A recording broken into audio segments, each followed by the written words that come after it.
here we are sitting here, and Michael and I are looking at each other, and I'm like, should we be kind of drunk for this? Because I'm like, it's such an experience to get it. It's a combination of storytelling while being set to music, and there's a whole lot that goes on in there. So I guess my first core question is, you're combining two different very strong mediums together, which is both film and music in one. How do you pay proper homage to both, and how do you balance it and make sure that they're both evenly covered during a film? Well, that was a big part of this thing.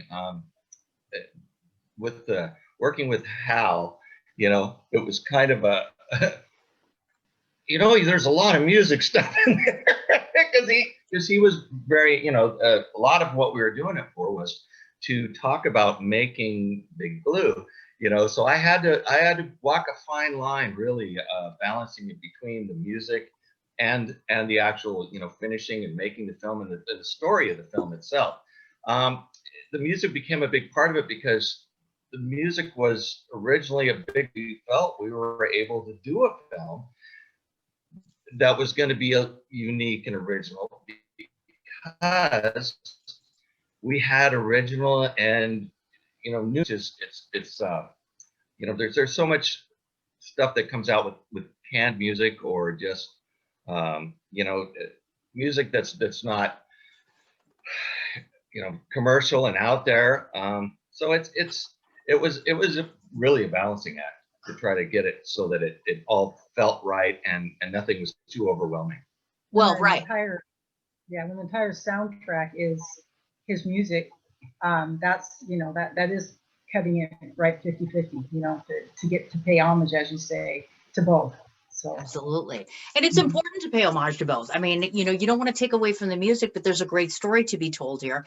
And as I know all too well, Matt is first and foremost more of a musician, I would say, than a filmmaker. So obviously, of course, you're in love with your music. And so it's kind of easy to get swept away with that without realizing, hey, I need to keep with this story. So, it is a proper balancing act. And plus, I imagine, obviously, when you're on set with this many people, you got a lot of personalities there. You have a lot of stuff going on. And when I saw you start fighting with your band, I lost it. I'm like, did they just do that? Where he's like, fuck this, I'm out of here. And I'm like, now that's raw and real though. Seriously, that's no bullshit there. Yeah. That's the bare bones of what it takes to work with someone that closely, right?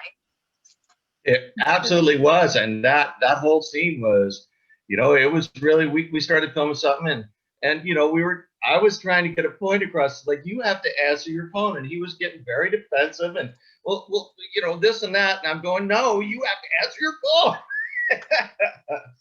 so that's the thing. We got really lucky because there was so much dynamic in the characters and the people that were involved in this thing. Sure. That were just, Jimmy's he's just naturally a comedy act. The guy's hilarious. Yes. And I've always known that about him. And you never get to actually see that when he's just playing drums because he's an amazing drummer. I mean, if you're just watching him playing drums, you're just like, wow, who is this guy? But sure. The funny thing about Jimmy is he's just a natural comic. And yes. And it was pretty, it was for real thing because he really wasn't answering his phone. I'm trying to get all this stuff together. We could have. And so we were just, filming as we had been doing. And that came up, and then it just got kind of heated, and we went with it, and it became, I felt a pretty good example of how being in a band is. It's like being with family. Right. You're not going to get along with everybody all the time. That's just how it is. Right, absolutely. And he wasn't the only one, because I saw the confrontation with other people where it's kind of like everybody's getting so heightened and frustrated. You're so excited about this launching. You're so excited to get it out there. I can see where tensions run high. And obviously, of course, your spouse is part of this project. So, Michael and I talk about this all the time. I love him to death. But today, I was ready to hang him literally by a curtain hanger. Like, you know what? I'm done right now. Like, go over here, stay away from me. But, sometimes when you work together that closely, you don't have that luxury. You know what I mean? You kind of have to keep it together regardless. So how do you maintain the personal, professional boundary to where it never gets out of hand and you get the job done? Because I imagine it can be so maddening. Well, the studio's upstairs and padded, so I can't hear him as well. And there have been many times when I've stomped up the stairs, closed the studio door. Okay, Now, and she's down here. Or I stomp after him and then there's that. Now, when she stomps after me, I know I'm really in trouble. Oh no, I get that. I do. And I love the part in the movie where she's like, you know, it's so cool to listen to the backstory, meaning finding out when she became getting involved, how much of a supporter she's been, how much of an influence she's had. I think that's super important. This woman has. I know, right? Yeah, I mean, this it's woman like is truly. This would have never happened. Honestly, I feel that it never would have happened if we wouldn't have got together. And as I said, we were trying to fix a Game Boy, and so all of us jumped in the car. Okay, well, we got to drive all the way up North Seattle. It's clear, Yep. you know, it was like almost an hour drive, and we drive up there, and we're sitting up there, and you know, trying to get the Game Boy fixed, and it was, and then I seriously, in that part of the movie, that's, I mean, what's crazy about this whole thing is that all this stuff just happened. It just kind of unfolded in front of us, and we happened to be filming it. That's the really crazy part about it, and how everything fell into place. I mean, the Cheeseman winning the guitar, we're going like, this was not a setup. We didn't do anything. He brought all his kids, and he had like, what, 4 kids and his wife, and they got a bunch of tickets, and he ended up winning the guitar. And it was, we were shocked as anybody else. We're going, are you kidding? There's a lot of people here. Right. So the unfolding of it, but yeah, none of this would have happened without my wife. I honestly, you know, she was the glue that when I got together with her and this all started, and she put up with me, you know. she put up with it. Absolutely. That's very well put. I get it. I do. I understand all too well. Well, and the other neat thing is, you know, you're both not musicians and filmmakers, you know, so on the other end, the missus over here has got her own life and her own goals, etc. Obviously, I know that she is a writer. So I, of course, have to ask, have you ever written songs for Matt before? Not really. He thinks he's a better writer than me. No. So he's very reluctant to He use asked anything there. that I write now.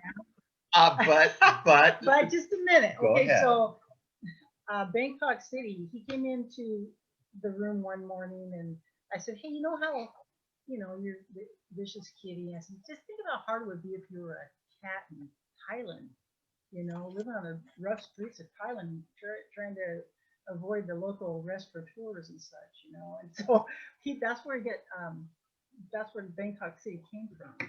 Was that? I don't know. it was. She gave me the idea. Yes. See? Well, and some of the lines too. Some of the lines, actually, she'll come up with, and I'll go, "Ooh, that's really cool. I'm stealing that." That's true. See? So it is possible that, yes, indeed, you do bring a contribution outside of just the obvious there. In Oh, terms of absolutely. writing component. Yeah, when I get stuck, I do. I go to her. I go to her and say, this isn't working. I don't like this. You know, this is what I'm trying to do. And so she'll just start kind of rattling off stuff. I'm like, ooh, oh, I like that. So one day I said, do you know how hard it is for people like me to hear people like you saying things like that? And then he wrote a song about that. And so I know I totally stole that whole line. And now Yes. on the new album that we're recording, that is the song. And that's the name. That's the name of the song. Oh, It's neat. in the chorus. I know it is. It's very That's cool. very cool. She does. She inspires me. Now, I want to ask to those that either saw the movie for the first time today or may not know this, of course, it was 20 years in the making. So, you know, like we had Michael Ferris's movie today, and it took him, I believe, 6 years to put it together. And there's a lot of frustration and fuddling and just, you know, there's a whole lot of emotion that surrounds having that long of a time frame to put things together. So looking back at this now, if you were talking to yourself 20 years ago, let's say, what's one nugget that you know now for sure, like, I'm never doing this again, or I know for sure I'm not repeating this? What have you learned? Well, you know, don't quit. Yeah. I guess that's the one thing, because, you know, sooner or later, as long as you keep plugging away, or you just at least hold on to that shred of hope, because we did. It was a, you know, 20 years sat on the shelf. You know, we had nothing, and we had done all that work. Like we said, we shot for 2 years, and it was weekends. We just go out one day on a weekend and we shoot however much film. We would work all week long, buy enough film to shoot that weekend. And then Okay. we would go out that weekend and we'd shoot whatever we could. And like Vern said, sometimes it was 12 minutes. Okay, this is what we get. You know, we've got a 7 or 8 or 9 or 10 minute, you know, scene that we got to shoot, and we got 12 minutes of film. Okay, we got to really make this work. But the thing was, is after we got it all shot and we transferred it onto the Betacam, and it just didn't look good. One thing we really didn't cover too much in the documentary was the fact that we sent that thing off all over the place. We tried to get backers to help us finish the film. We tried to just you know, get distributors involved with the way it was, and they said, well, you know, the quality's just not good enough. I can't do anything with it. And so there was a, you know, very, you know, we were getting rejection letters back, and it was a, you know, very disheartening after all that work to say, well, okay, well, we'll just, you know, I don't know what we can do about it. And then so we had to kind of go on with our lives. I think it's good not to know the future when you're in the middle of the parade, because it can stop you right there in your tracks, I think. Yeah. I mean, but it was such a fun experience to make the film. And then once we got to the point where it was coming together, you know, like Hal said in the movie, it's like got this idea of, well, man, you know, we've got a lot going on. We should talk about this. At least when we started, all we were really thinking is putting on some additional footage at the end of Big Blue as just kind of a behind the scenes thing. And then it just kept getting bigger and bigger, and then Alex, who got involved, our you know, documentary guy, he said, no, there's enough here. You just need to make a documentary. And it ended up being a docu-dramedy, I guess. Oh, absolutely. That's the best way to describe it, to tell you the truth. And, you know, I've had the luxury of screening both of your productions, obviously Big Blue Fishy Tail, and now you've got this. So when you look at the two of them, yeah, what are you more akin to? Like, when you look back at them and you say, you know what, this is a representation of my better work, if you will. That's not to say one is better or worse than the other, but we all have our own personal preferences. So which are you more akin to, and say, you know, this is more a representation of what I'm capable of? Well, you know, what's funny is it was such a different process that it would be really hard for me to pick one or the other, because one is completely making a film that you know is fiction, and the other one, it was literally the events that we've lived through, you know, when we were redoing the movie, and we just happened to catch a lot of the events on film while we were doing it, and had enough to do the documentary. I am right now at this point considering, and actually I've been talking to Jan about this, and you were talking about her as a writer. She's written several short stories. Well, there's one in particular that involves some kids up in a cave. It's called The Cave. And we've been kicking around that this could be expanded. We've got a beautiful place just on the other side of the mountains at Grand Coulee, which is just amazing.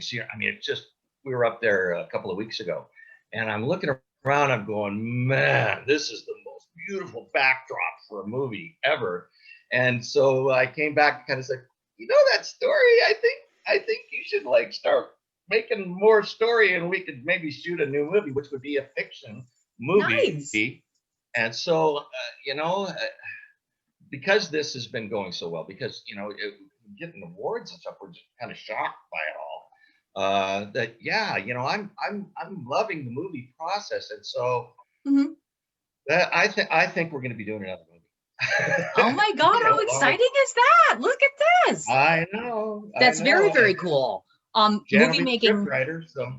Movie making is tough. Let me just tell you, one thing that you are unanimously have in common with most of my other filmmakers is, of course, you know, you weren't handed $1 million and told, okay, do whatever you want to do with your project. Right. So we talk a lot, and especially now in 2020 with the craziness and chaos that's going on, how do filmmakers sustain a budget in, you know, a time where things are so sensationally upside down?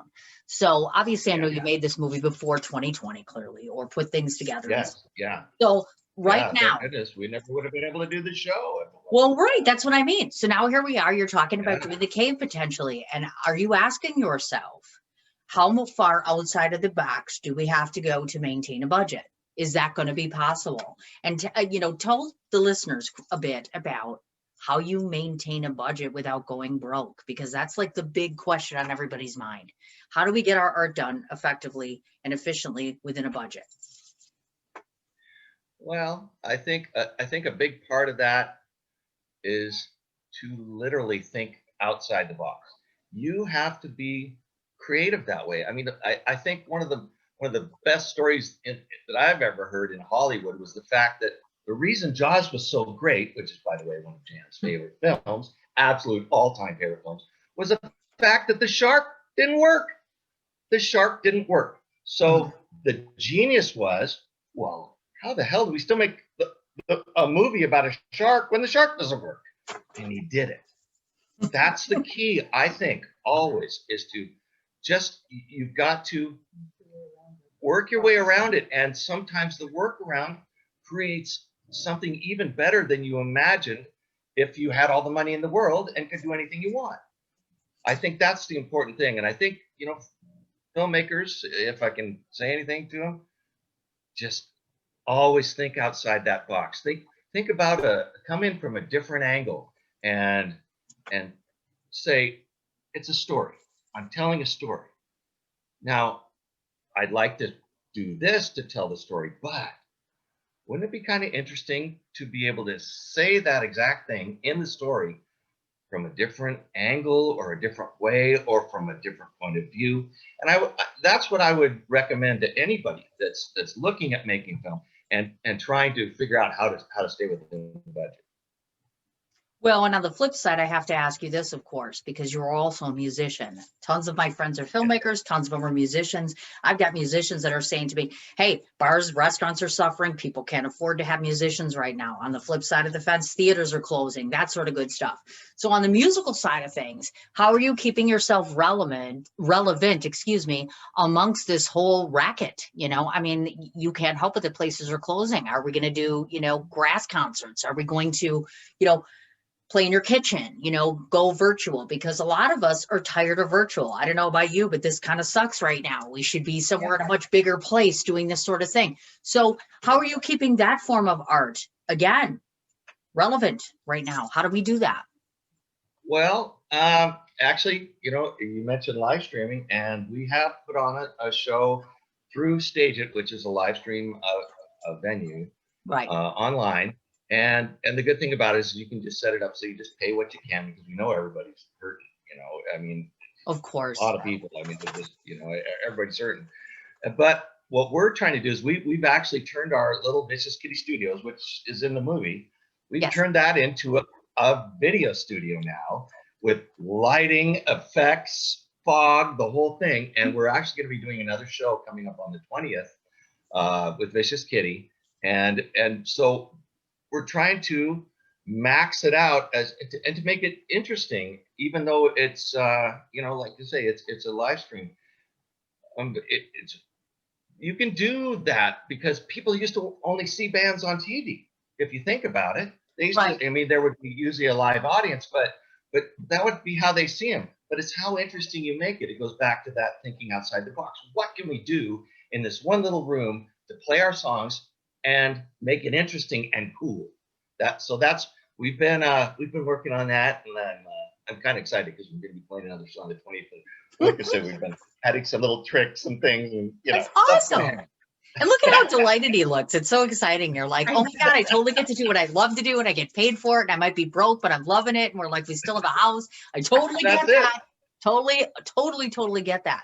Now, for those that missed the movie, give us a short summation of who the Cheeseman is, because not everybody got to see this. And more importantly, I just love the way you did that. The poster, the way it aligns, of course, it's so cool and so creative and crisp. I'm like, this is so awesome. But I'll be quiet. Talk to us about the Cheeseman and what it was like to have that experience with this whole reveal in the film. And God, that looked awesome.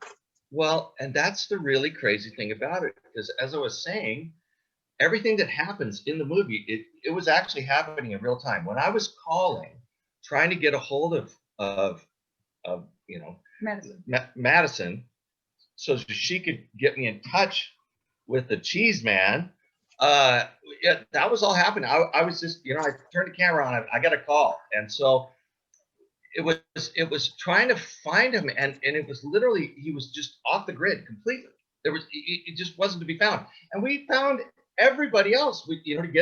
To get signed off on all the releases, and the way it unfolded was just like it was bizarre. It was just a combination of luck and perseverance.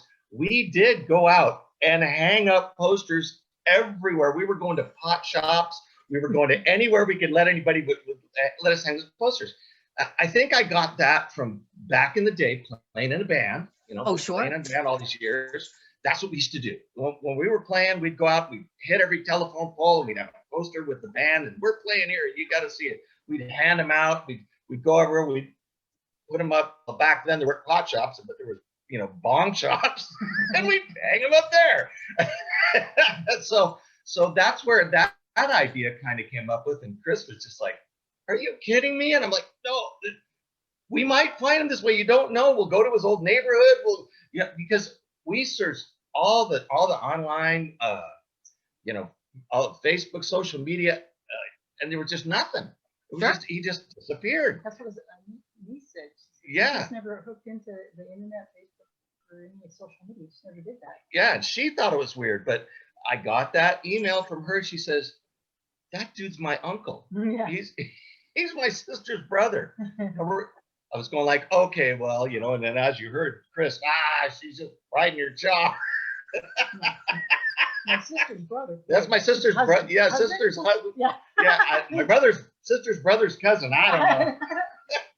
But so that was what was so crazy about this thing, and then how it all ended up, and then literally, that's what's really crazy. 5 days before the show, we finally found him, and that's when we say that in the movie, and it's. I mean, what kind of universe do things line up like that? It was just, right. It was shocking. It was shocking to me that we found him, and then he ended up coming to the show and winning the guitar. It's so awesome. It just was. It was like some sort of synergy. You know what I mean? Like the universe aligned and said, "This is the way it's supposed to be." And for the life of me, I sat through that whole damn movie asking myself, "What the hell's Matt got in that glass?" I am obsessed with what you're drinking in that movie. I'm like, "What the hell is he drinking?" I don't know why. So what is it? Depends on which day it was. Today it was whiskey. We're on scotch tomorrow. But I'm like, yeah. We're talking to you. Here he is. It might be red beer. Yeah, hard telling. Sometimes it was just coffee. I mean, you never know. It was just. I mean, like I said, we were just kind of filming all the time because the good thing about digital is that you can do that. But the hard part is going through and finding all the footage from all that we shot. That was tough. Oh, I imagine so. I knew in my head we had these nuggets. I knew in my head we had these perfect little scenes, just stuff that I remembered that Janine had said, in her little parts. And I go, oh, I know that somewhere. So I'm searching through hours of video. Okay, that's not it. Okay, that's it. I'm trying to remember. All right, what day were we doing this? Oh my gosh. But I found pretty much everything that I knew was there to edit together and put it together, and it came out really well. I'm just really happy about it.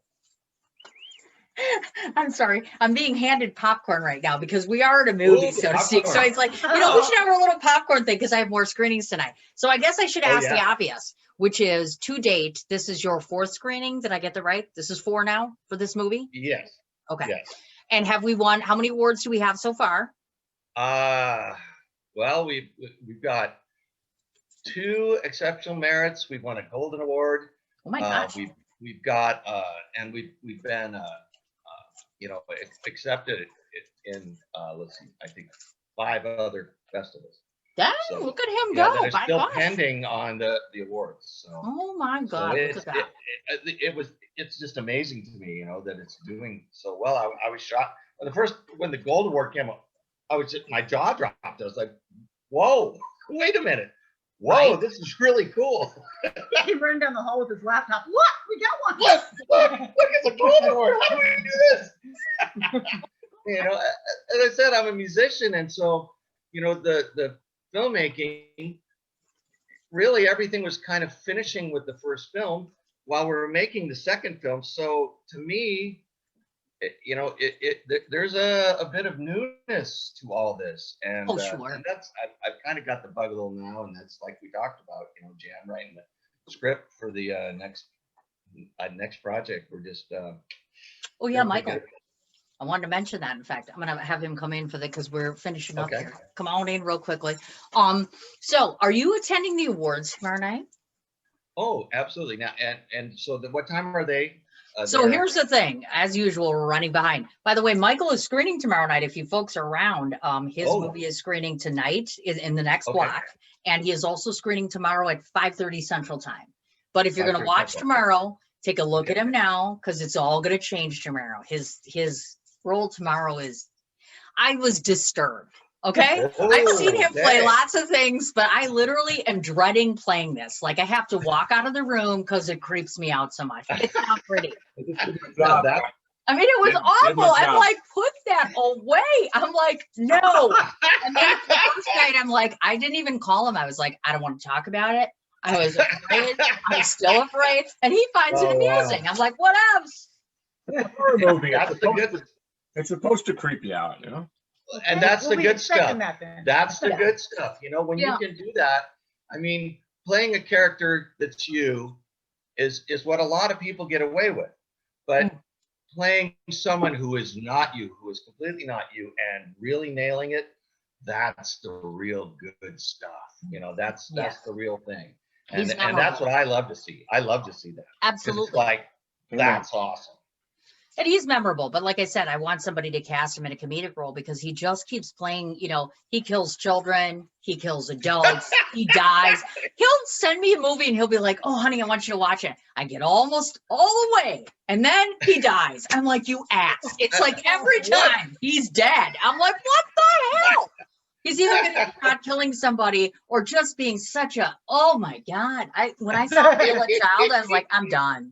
I'm so Oh, done. man. You notice I got a comedy coming on in 10 minutes, and you're Yeah. still giving me slack. I know. What can I say? Anyways, Well, yeah, there you go. There's your comedy. so it's Mr. right and there. It's Mrs. coming on. Aird are they're going to turn The Cave into a movie. So I think you all should work together. I'm not. He keeps saying I'm an actor, so I'm like, yeah, I'm going to go over here. But then that gives us a reason to go visit them. Not that we need a There reason. you go. But Oh, we want to visit nonetheless. and where we're We going got to it. shoot this thing is going to be amazing because it's man, Eastern Washington has these spots, especially up in Banks Lake, that we're riding around in a boat and I'm looking over at the shore and I'm going like, oh my God, this is like so cool. I've got to get. I just felt that I've got to get this on film. I mean, that's how I felt about it. It was that cool. And rarely do you see something like that it's just, no, this has got to be in a film. And that's where we're going to shoot a majority of it. There's some very cool. It's called Lake Lenore Caves over there, and we're going to film a majority of it. And they're just really cool.